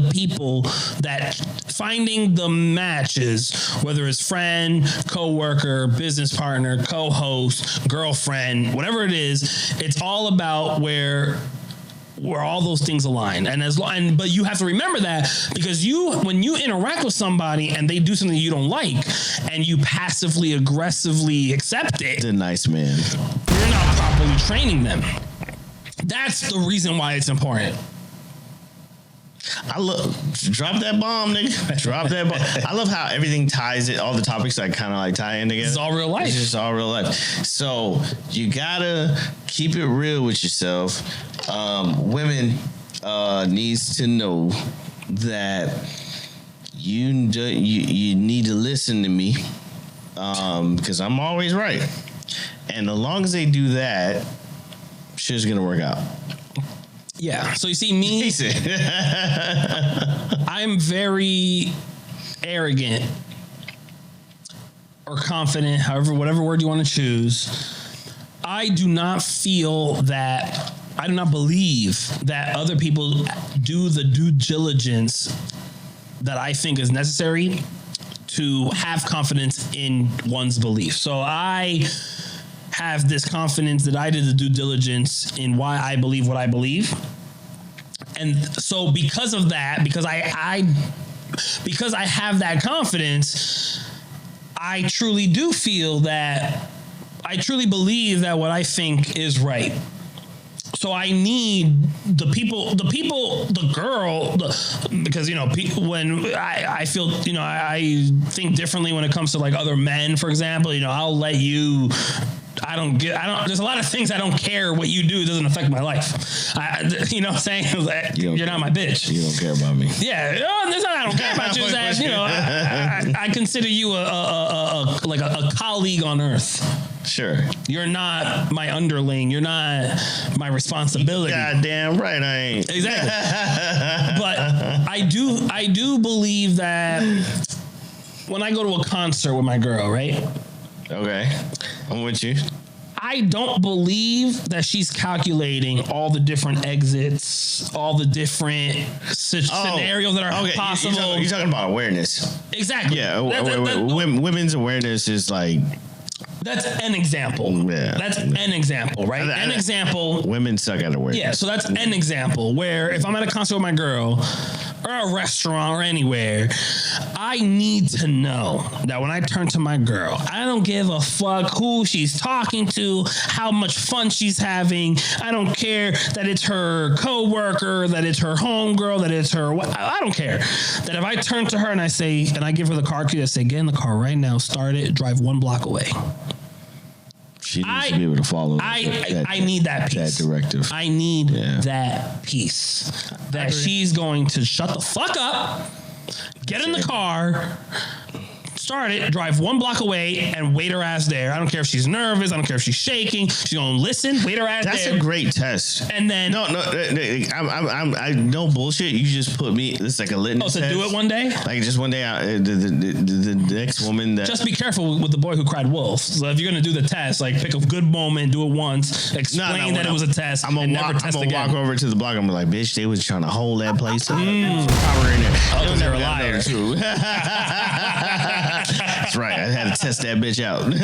She'll listen. But you know what I'm saying? So I'm not gonna do it every weekend. So when I meet a girl, right? I know girls that if I told them, listen, take the keys, get in the car, start it, drive 1 block away, and I stop. But why? But not why? I do not need that. I don't need that in my life. I know exactly. I know a lot of women. I don't need that. You know what? There's a woman. I won't say her name. That I know that is a great example of like a writer. Like, oh, that's what it is? All right, cool. I'm not going to say nothing. It's the ideal. I know that they exist because I've seen them and I've experienced them. And now that when you say that, I was like, oh, I know her. Explain it to me later. Right now, I'm gonna move with the directive. Mm-hmm. You know, I know that person. I know that person. So to me, that's important. Some guys out there aren't as strict. They're not as dominant. They don't necessarily want to make all the decisions. They don't mind having a female that makes more decisions, and this is what you're gonna wear tonight. This is how you're gonna act. This is where we're gonna go. No, I don't. You know what, bitch? I don't want you to pick. What I'm saying is that those guys exist. Yeah, no. I was him. I would do things like I would go out and I would let my girl. I would pay, but I would have her do the interaction between. Okay, I'll go. No, I don't want. Captain Phillips, I'm the captain of the boat. I've came into this space where I roll everything in my proximity. Proximity. I want to hurt myself. Proximity. I don't want that. I need her. I need a good partner that's gonna support everything that I'm doing, because what I'm doing is for the greater good of this union. And when I walk into, right now, if I came to the studio one day and you had this place filled with a bunch of dudes, right? And I came with my girl, I don't necessarily want her to be occupying her mind with all the calculations that I'm making about this guy, this good. I don't necessarily, what are you doing? Oh, I don't necessarily want a girl that that is so traumatized with violence and life, and like I don't want that. I want a girl that's naive and just enjoying life and is innocent and just I want that energy because I'm already enough of the other stuff. I'm the beast. I'm the savage. Exactly. I'm in the jungle. Exactly. I'm the lion. Exactly. What he said the last episode, he was like, the dog, it's just like, and you said it, it's like, it's primal. Exactly. Primal. Let me come in the room. Let me be primal. Let me do those blah, blah, blah. And we enjoy life together. Yeah. I don't need you like bashing me, telling me what I should do. I know I lack. I know where I lack. And I lack empathy. I wouldn't say that. But I lack the feminine touch. Most men do. Well, or most men should. Well, you're right, but they don't. right. So you see when I see my girlfriend like caring so much about other people and blah blah blah blah like that, annoying. No. That gives me joy. Because I lack that. So caring. No, it's annoying because I understand why. And a good topic would be, or a good discussion would be, if you remove that from a woman, does she become less feminine? Probably, in my opinion. Yeah. But I don't know. All I know is that I don't have it in me. Yeah. So when I see it in her, that gives me even more comfort. I know that I have someone that has skills that I don't have that completes. Not completes, but complements or supplements my skills. In previous what I found that in previous relationships, the things that I combated that I thought were just like super detrimental was everything was based on what she thought people thought about her or us in this relationship. You know what I'm saying? So when I say, if you take that, to me, that was toxic. You cared so much what other people thought about rather than what the truth was. But I mean, that's a little bit more specific. Yeah. I wouldn't say that I want my girl to care about what other people think. Okay. I know I agree that would be toxic or that would be immature. Like how do you think people? I would wonder where I'm lacking, that she cares more about what other people think than what I think. I don't know if I would project that onto me versus whether that. No, I said I would wonder. I didn't say I would come to that conclusion. Yeah. I just say I would wonder. It would be more so because I don't like it. Because I don't like that idea that you care about what other people think about. I'm just saying. I mean literally like care about other people, like their feelings. There are blind spots. It'd probably be more so like you want to be perceived a certain way. If I do something to you, right? If I do something to you that I think I'm just being me, right? And my girl comes to me and tells me like I don't think audio deserve that. I'm going to seriously take that into consideration because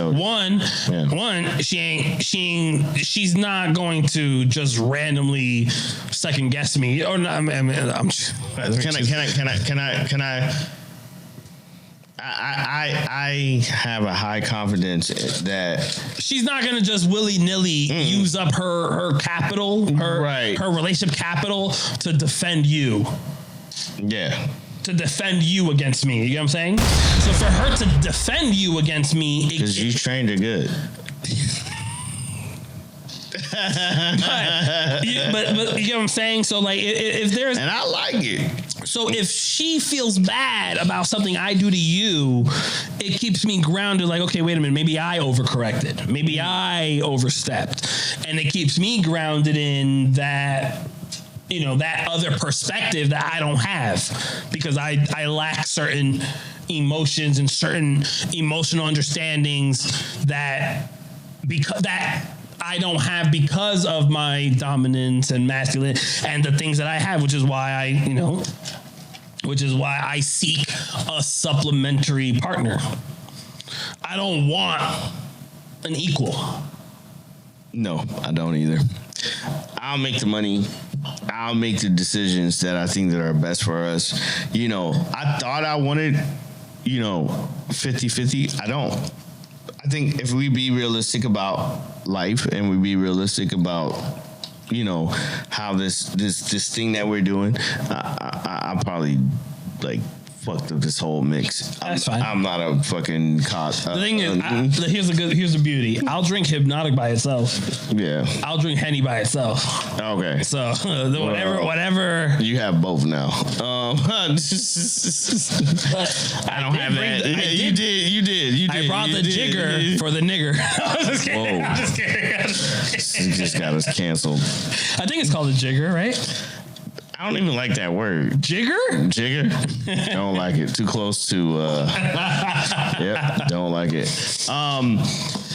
You know why I did that? Because we're 1 hour and 35 minutes in. So yeah, if you made it this far, you fuck with us. Yeah, we're at the tail end of the show, but I will say, damn, I had a point. I don't even remember what the fuck I was talking about. You hit me with the jigger, and I was just like, because you cut yourself off talking about the mix. Do I slap him? You know why? You know why? Because you still have some nice guy tendencies that you got to get rid of.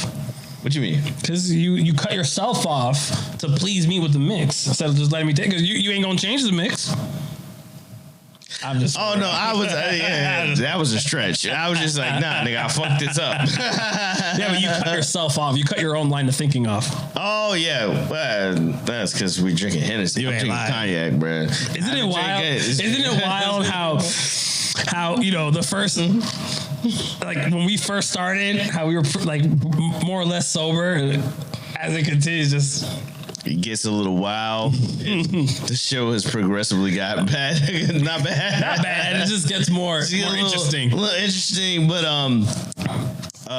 you train this girl. He has this joke like, get a girl from the farm. Yes. But you see, when I say get a girl from the farm, what I mean to say when I say that is get a girl that hasn't been poisoned already. Mind virus. Hasn't had the opportunity to have 10 different dudes run through her and mold her brain in 10 different ways. And abuse her. Mentally, emotionally. All that. All this baggage. It's like You see, for me personally, because of the way I am, I want the cleanest slate possible. Because you can mold it. Exactly. Without not only mold her, but it'll naturally fit where she doesn't have any other filters, so she can just see me for who I am and just get with the program. But if there's so many other programs already occupying her bandwidth, then how much can she see my program for what it is? I don't know if that makes sense. I was on top of the dome. It was just amazing. That's why we had. Those are the traits that I look for to make sure that she can make the team. No turning back. So we covered the traits. I'm pretty sure we did. Okay. So no turning back. I honestly don't remember because you gave me a quick little explanation, but I don't recall it. So right? Yeah. So you did. Yeah, but just bring it back. This is your thing. No turning back. What influenced this? What inspired this? What do you mean by no turning back? The specific moment you decide that I'm no longer going to be the old me. What was that pivotal moment that you said? I just got goosebumps. It's kind of our walking away conversation, if you remember that. Yeah. That was like strictly politics, but just in general, I have a good one. Okay, but you go. Oh, for me, it happened recently. It happened recently. It's predicated on where I realized that I had a little bit of Peter Pan concept, never want to grow up. I come from the music industry, and that is youthful in spirit, and just everything is just about the youth. But there's a reality that you have to come to where that's good and it's cool. You'll chase your passion and your dream. But there's a point where you have to get to a place where, like, all right, even in that space, you have to grow up. You gotta pay taxes. You have to provide, and you have to do money management. There was a point where I used to tell people all the time, I was like, I still feel like I'm 15.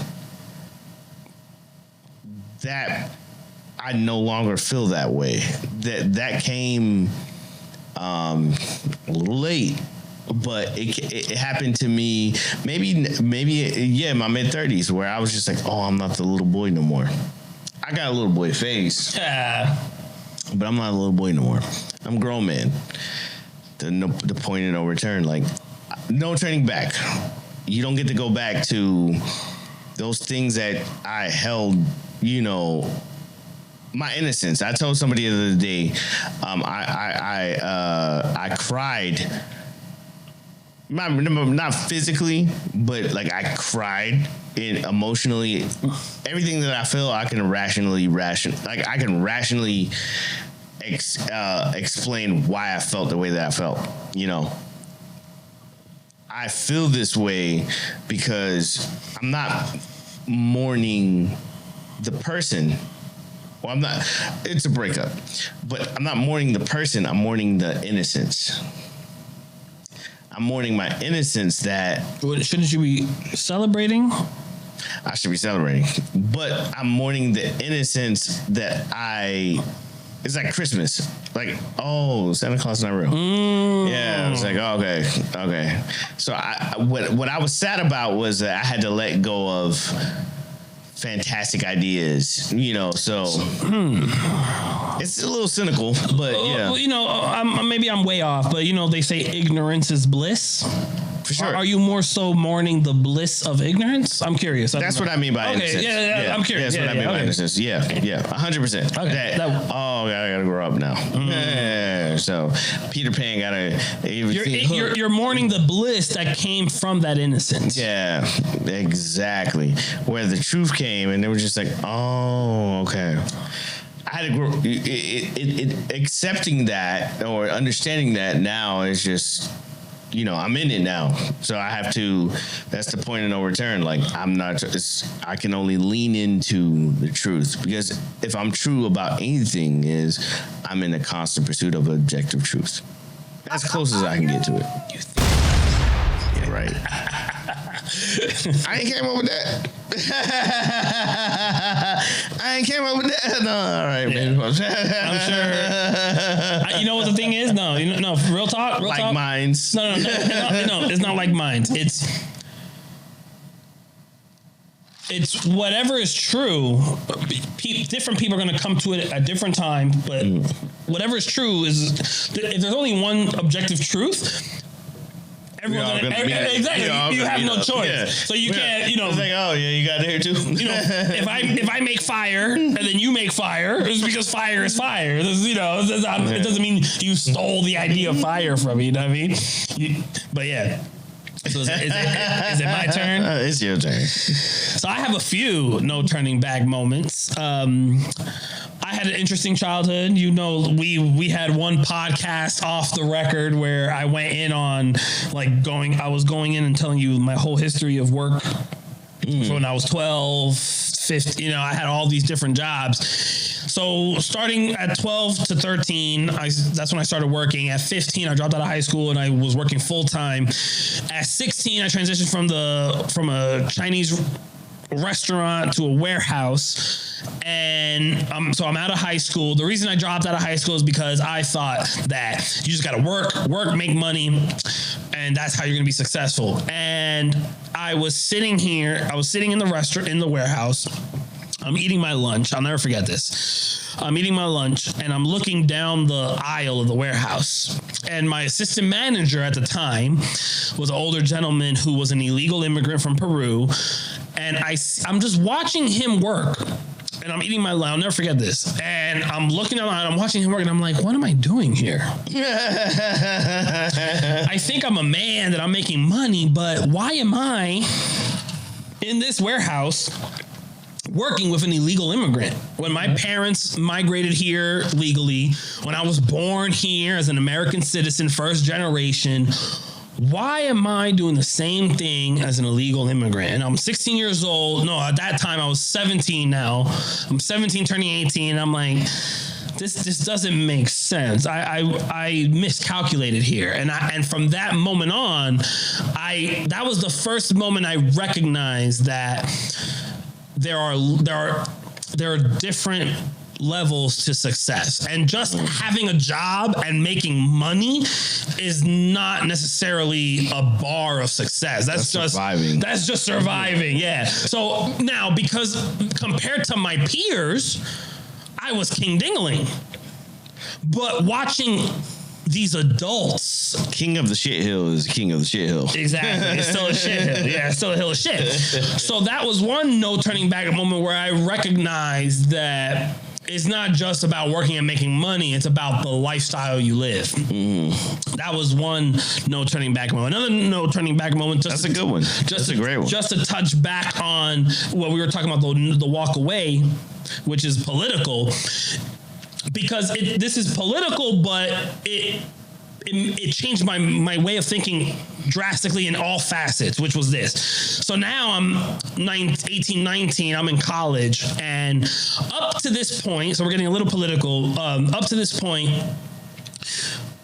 my beliefs, I'll avoid the politics. My beliefs were never questioned.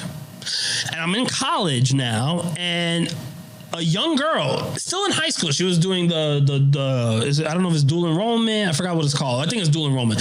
But she was in high school, senior in high school, and she's taking college classes. This little girl. But she's multi-generational American. She came from a very American family, so they're very politically inclined.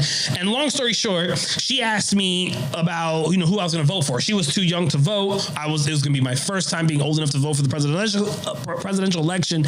And she made a comment about, are you going to vote for blank? And I said, no, I can't vote for blank because I'm poor. And then she looked at me like I was crazy, and she said, she's like, it doesn't work that way. And it was just that phrase, it doesn't work that way. And when she said that, I recognized that I had nothing to follow in what you said. I had no way of defending my belief because it's never been questioned before. And I always remember that moment because ever since that day, it led to me recognizing the importance of questioning my beliefs. Why do I believe what I believe? Can I really defend if I cannot defend my belief, it's not a belief. If I can't defend it, it's not really my belief. It's something that was implanted, brainwashed into me. It's some mind virus, but it's not, I don't own it. I need to be able to articulate and defend what I believe. I can't just read something and copy it. I can't just read something and regurgitate it. I need to fully comprehend and understand it, and there's no turning back from that. For the rest of my life, I'm only going to hold beliefs that I can truly believe, understand, comprehend, and defend. And that's another no turning back moment that was very impactful, where it changed my way of thinking. It made me who I am. Yeah, today. I think you shared that with me once before, but to hear it again was just like, you realize your ignorance in that moment, of what you understood. And I think that's what's important is the story is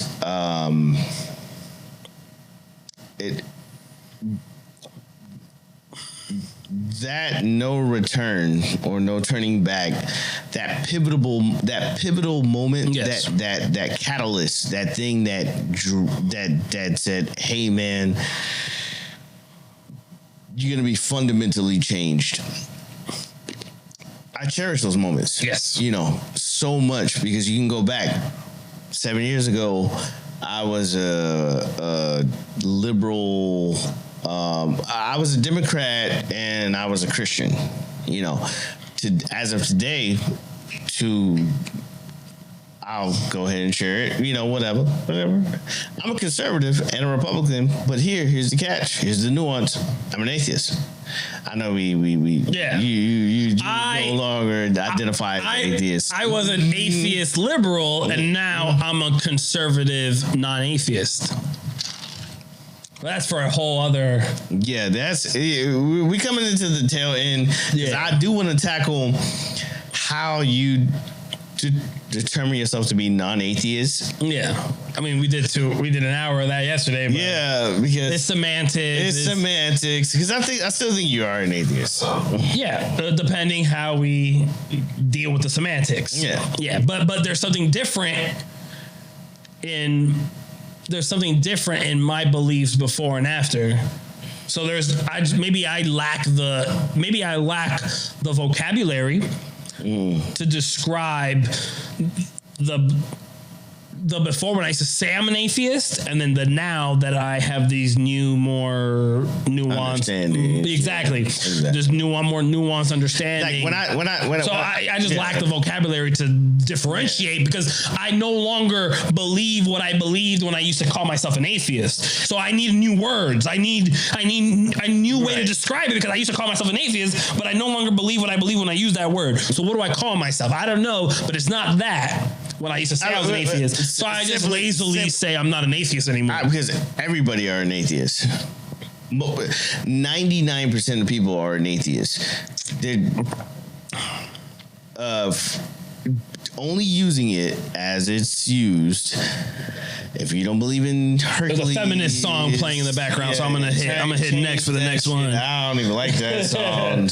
It was No Scrubs by TLC. If you don't believe in Hercules and you don't believe in this person or this, in some form or fashion, you're an atheist. Yeah. So it's like, it should be a trigger word. You know what I'm saying? Like, I'm an atheist. Okay, cool. I'm just an atheist in this particular thing, and I think that it got hijacked. But that's for the next show. But you know what?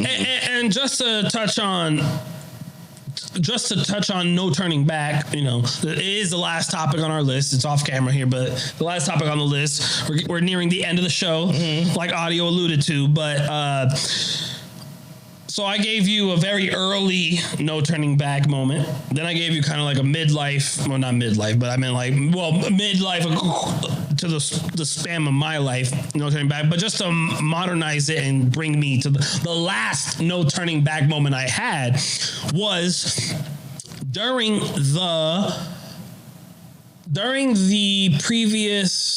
recent 99.9% survivable virus that I like how you coded that recently happened. That was another no turning back moment for me, where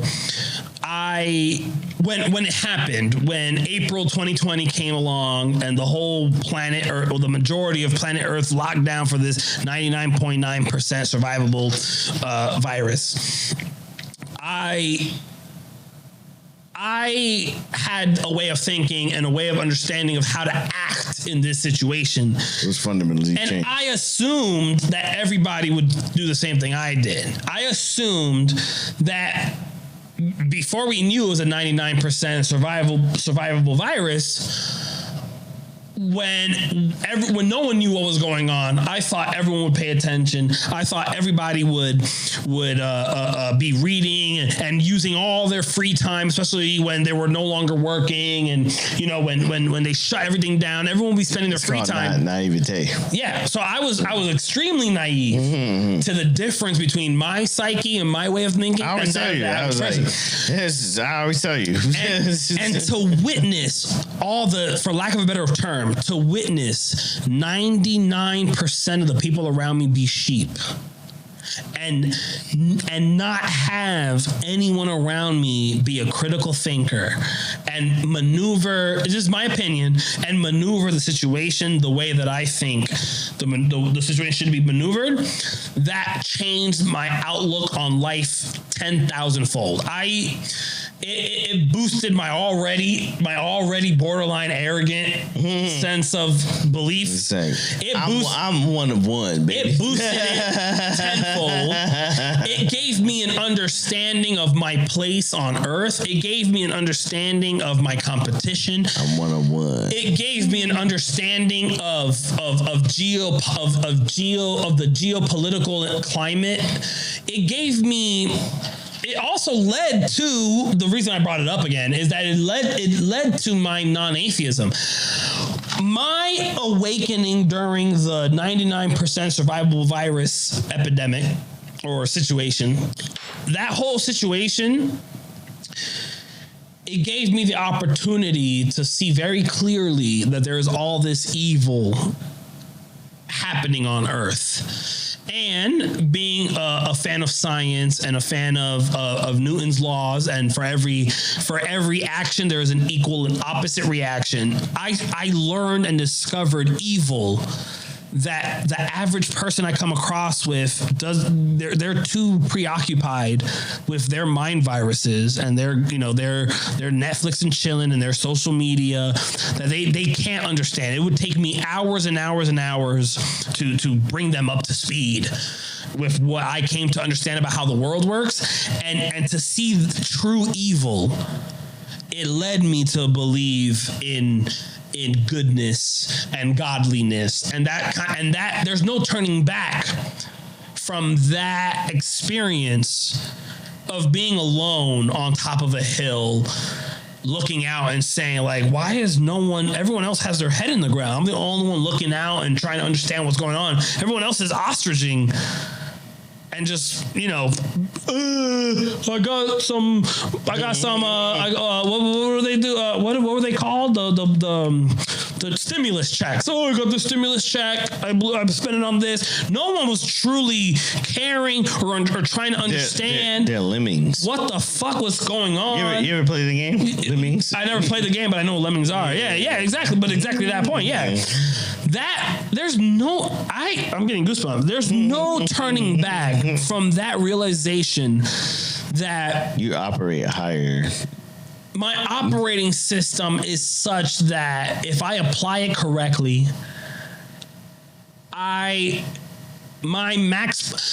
there's no turning back from truly seeing. I got to peek through a window of what my max potential is. Yeah. There's no turning back from that. 100%. It's also scary because then you be like, wow. I love it. I've never been happier in my life. The 99% survivable virus is, if I had to put in the top three, the 99% survivable virus is in the top three things that I experienced in my life that I will, up to this moment, is the most beneficial thing that could have ever happened to me. Yeesh. And I partly went on that rant because I'm really, really, really trying to hit that 2-hour mark. I see. And we did it. So any thoughts on what I said about anything? I agree. For the most part. If that's any no turning back moments from the 99% survivable virus? Just in general, I'm just curious because you experienced it, obviously.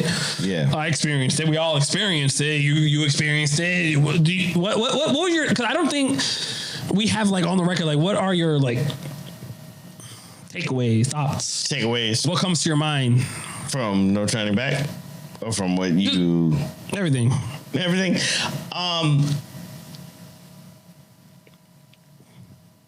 Be a good man. What I'm saying, I meant everything related to the 99% survivable virus. Oh yeah, I think it fundamentally changed everybody. Whether or not they can see it from the distance that they can see it, I think this whole country changed. Your entrepreneurial mindset, did that not stem from the virus?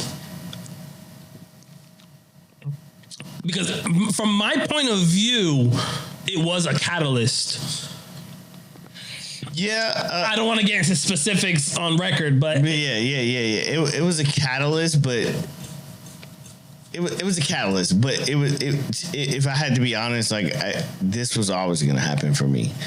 Entrepreneurship. And I believe you because since I've met you, you've never really had a 9-to-5 job. I've always consciously hid behind a 9-to-5 job because it's what I've known since I was 12 years old. It's security. It's one of the things that it's security. You don't have to think about exactly HR. You don't have to think about payroll. You know you're gonna wake up and you're gonna go do a job. The thing about entrepreneurship, you're in charge of everything. It's one of the reasons why if someone were to ask me, like, what is it about audio that you respect or appreciate or learn from or blah, blah, blah. And the first thing that would come to my mind is that it's your lack of a 9-to-5 job. Because you no. It's I aspire to be less risk averse than I currently am. And I get to experience being less risk averse. I get to experience that vicariously through you. And that inspires me. And that's one of the things that I will always remember about you, no matter what the future has in store. We don't know the future, right? We don't know if 20 years from now we're business partners. We haven't talked in 10 years, 20 years from now. I'm pretty sure. No, I'm just saying we don't know. We don't know 20 years from now that we haven't talked in 10 years. We're business partners. We're just still we're still making this podcast, or we're just cool with each other, or we just, you know what I'm saying? No one knows the future, right? But what I do know is that 20 years from now, I believe if I'm not dead, I'm successsul. There's going to be a part of me, if I'm writing my memoir, there's going to be a part of me that recognizes this experience, the whole 2020, this whole era. Watching you be less risk averse, I'm always going to remember that as being one of the inspirational experiences that allowed me to hone in more on being less risk averse and fulfilling my dreams. I'll always have you as one of the pillars that led to my success. What did I say?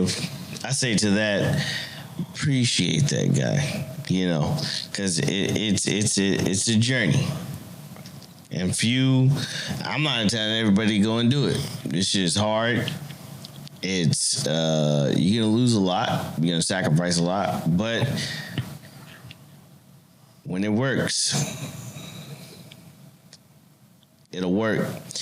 And you might be alone. And in a future After Hours episode, you can catch us, our After Hours Uncensored, where we discuss on OnlyFans things that are not YouTube safe, but they're paywall safe. And we are no holds barred. We speak freely. I will get into more depth on what I mean by experiencing his choices during the 99% survivable virus, my experiences during the 99% survivable virus, and how I came to those conclusions of why I hold audio in a position of importance in my life, of this pillar that is going to be remembered no matter what happens in our future, because I believe very confidently that I'm going to reach a level of success that I'm going to owe a tiny percentage to that whole experience. You'll catch that on After Hours. But this has been a very fun episode. Hey man, incredible Hulk. Red Soul Talk and the Hennessy's kicked in. This is Red Soul Talk, episode 7. This is Audio Jones with the great, amazing Manny. El Fuerte.